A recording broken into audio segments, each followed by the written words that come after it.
He's the man that we go to for a breakdown of some of the stories that are taking headlines around the world. Today, he's back to discuss some of those stories, which include the upcoming Turkish elections, President Obama's speech on the Middle East democracy, and conflict between Palestine and Israel. We welcome back to the show our political correspondent, attorney, and professor at SUNY Maritime, Mark Meirowitz. And you got a lot of titles there, so that means you got a lot of work going on. Sounds good. Yeah. Thank you, Darren. Good to have you back. Lots going on. Listen, let's talk about this. You're fresh out of Turkey. That's right. Just got back. Full disclosure. Exactly. And so there were some elections. The Turkey elections are still underway. Talk to us about the election process in Turkey. Very, very interesting. The elections are coming up on June 12th. And it's very different than being in the United States. What you have basically is trucks with loudspeakers up and down the streets, playing music and announcements for each of the political parties. If that ever happened here in New York City, I don't know, there would be an uprising. Sometimes you can see that in the Bronx. That's probably true. But it's very, very interesting. And and people sitting around, it's very, very lively, and the banners, and as I said, these trucks with these constant announcements, and of course, very nice Turkish music. The principal party is the AK party, the AK party, which is the party of Prime Minister Erdogan, who is now in power in government. And the principal opponent to him is the what we call the CHP, the CHP, which is the Republican Party, which is the, I guess we would say, the legacy of Ataturk, the Republican approach. And it's quite a pitched battle. They're out there and they're having rallies, just like we have in the United States. But the rhetoric is very sharp, very, very sharp. And in fact, at some of the rallies, there have been demonstrations, and even police have been called in to break up demonstrations at electoral rallies, which is, that would be very unusual for American standards. So the problem in Turkey is really a structural one, and that is the parliament is set up in such a way that if a party does not get 10% of the national vote, they don't get any seats in the parliament, which means that a very small party that tries to get into the parliament can't get in if it can't reach that 10% threshold. That's a very, very high threshold, which also means that the AK party, for example, that's the majority today, got less than 50% in the last election, yet it was able to capture majority in the parliament because all the small parties were knocked out of the box and couldn't come into the parliament. You see the mathematics of it. That number is widely contested in Turkey. They want to lower that number to let smaller parties in and to get a much more realistic number and percentage. And so the other question in Turkey now is also the direction of Turkey and whether or not it's going to be aligned with the United States or whether it's going to follow the direction, it's kind of a good segue, into the Middle East, being more of a country directed to the East rather than the West. Let me speak about Turkey for a second because I want to talk about U.S.-Turkey relations, obviously knowing that if the United States has an important part to play internationally, questions are going to be asked as to the impact of this particular election if the AK party is able to maintain. What kind of effect are we looking for, particularly in the United States, when it comes to the AK party and the continuing of U.S.-Turkey relations? Right, that's a very important question, and one that is on the minds of all of the Turkish population. If the AK party receives a supermajority, which is a very, very high percentage of the parliamentary vote, it will have the power to amend the Constitution without anyone having to give them an okay. And that's a very significant power position that AK party is going to be in. The question is, what is the direction of Turkey going to be vis-a-vis the United States and the West? And it's really, really unclear what the AK party's direction is at the present time. Do they want to keep Turkey in the West and align with the United States, or move more closely to the East and to become aligned with the Arab countries? Prime Minister Erdogan has seen himself very much as the leader of the Arab world, as the person who really can speak to the Arab street, and that resonates.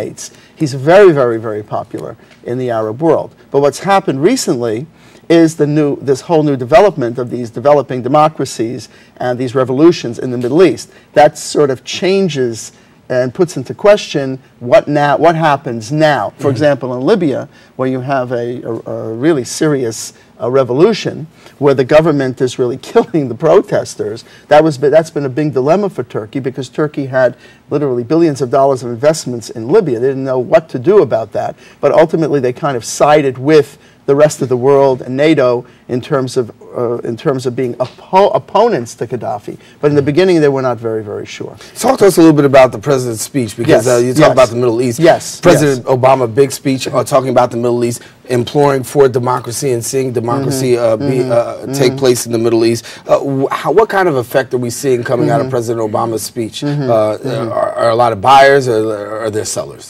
Well, the speech is enormously popular, I think, throughout the world, and it has a good message. The question is it a message that's realistic that can be implemented in the real Middle East?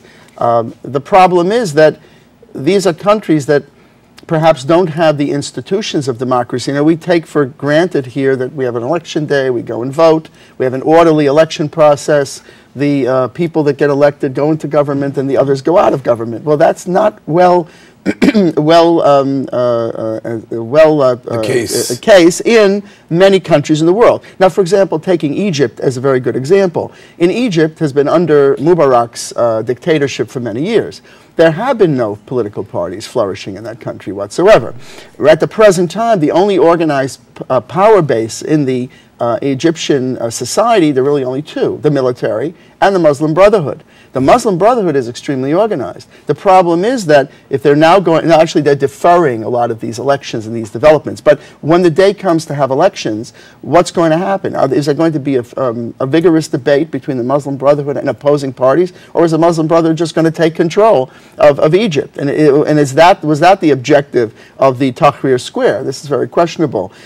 Some people that I spoke to in Turkey were very, very dubious about this Arab Spring, because they're not sure what's going to happen when you open up Pandora's box and you let everybody into the game. Who is going to take power? Is it going to be the Democrats, the true, and I mean with a little d, I don't mean the U.S. Democrats, I mean those that are dedicated to freedom, or are we going to have, I'm not saying one way or other about the Muslim Brotherhood, but it would seem to that the direction that they might put Egypt into might be very, very different than a more Western-oriented democracy. For example, the Muslim Brotherhood is opposed to the peace agreement between Egypt and Israel. Now, that peace agreement is not it's not a great, perfect, it's not perfect. It's a cold agreement. It's not a warm agreement. It's not a hugging agreement. But there's been no war. And similarly on the Syrian side, that border in the Golan Heights, it's not the safest place in the world to be, but there's been no war, even with Assad. Now, all of those things now are in question. What happens? And the problem, again, is sort of in the Soviet Union. If you remember your history of Russia, the Communist Party was very organized, and that's how they took power. The group that's organized is going to take power. Let me move over to Palestine. Let me move over to Palestine, Perfect. talk about Palestine-Israeli relations. Yep. President Obama speaking on that issue as well. And then we also have Israeli leader Benjamin Netanyahu with a visit. That's right. Well, it's very, I was explaining to some scholars in Turkey that this is very indicative of the American system. I mean, the president makes a speech to the nation. He proclaims his policy in the Middle East. He says what he wants. Netanyahu comes. He makes a statement with the president in the Oval Office, and then he goes off to Congress and makes his own speech. And the Congress is very receptive to him. So that's our divided government. That's how our government operates. The president, as many presidents before him, have tried to create an agenda for peace in the Middle East. This is probably the most difficult, I would say, challenge that a president can face. It's a very, very different neighborhood, a very tough neighborhood. The president proposes as his solution, as a precondition to proceed to peace, the 1967 lines. Now, the 1967 lines were those that existed after Israel had what's called the Six-Day War, and that would mean a withdrawal by Israel to those lines. Israel does not agree with that, and Netanyahu actually said that to President Obama in that meeting that they had, which was broadcast all around the world. Now, the problem with this approach there's a lot to talk about, but the most important thing is to recollect Resolution 242, which was approved by all the international parties after the '67 war by the United Nations. And what that resolution said is that Israel was required to withdraw from territories. It did not say Israel was required to withdraw from all territories. And that was a negotiated, that one word is a world of difference. And so the thing is that's the issue. Now, of course, the president talks about land swaps. So it's questionable whether, or we really don't know, what this really means. How successful is Netanyahu's visit here? Well, let's put it this way. It's kind of I would call it a blocking maneuver or a counteracting maneuver. Whether it's going to be successful going forward is hard to know. Remember, the president is the foreign policy guardian. He is the statesman. He's the one that sets the agenda for foreign policy.